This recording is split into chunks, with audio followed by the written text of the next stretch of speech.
Dulu gagah jadi pawang ular, kini Panji petualang harus minum obat seumur hidup.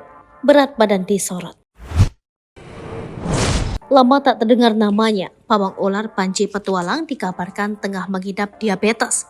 Kondisinya bahkan mengalami penurunan berat badan hingga terlihat ia nampak kurus. Dampak dari dipatuk ular pun diduga juga menjadi sebab tubuh Panji petualang menjadi kurus. Untuk diketahui, beberapa bulan lalu Panji mengalami kecelakaan, yakni dipatuk ular kobra yang ingin dimandikannya. Panji sendiri dikenal sebagai pawang ular yang gagah karena keberaniannya menaklukkan berbagai jenis ular.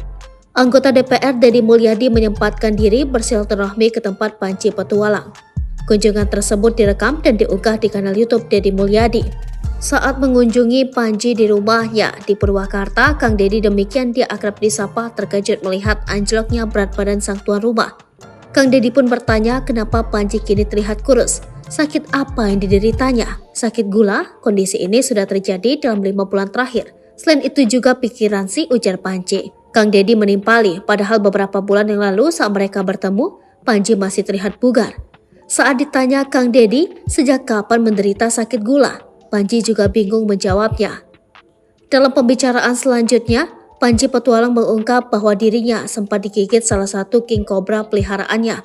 Hanya saja Deddy Mulyadi tidak percaya kondisi Panji sudah 100%.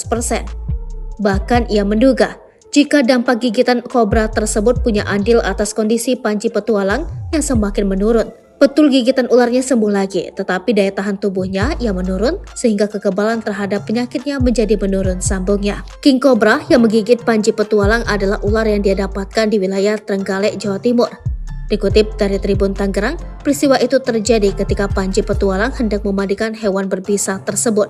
Lewat konten YouTube, Panji petualang membagikan momen ketika mengecek kesehatan di sebuah puskesmas. Setelah dicek, ternyata Panji petualang memiliki kadar gula darah 292 mg per desiliter. Dr. Hafiz yang ditemui Panji menyatakan bahwa parameter tersebut menunjukkan penyakit Panji termasuk kronis. Panji petualang pun harus mengonsumsi obat seumur hidup.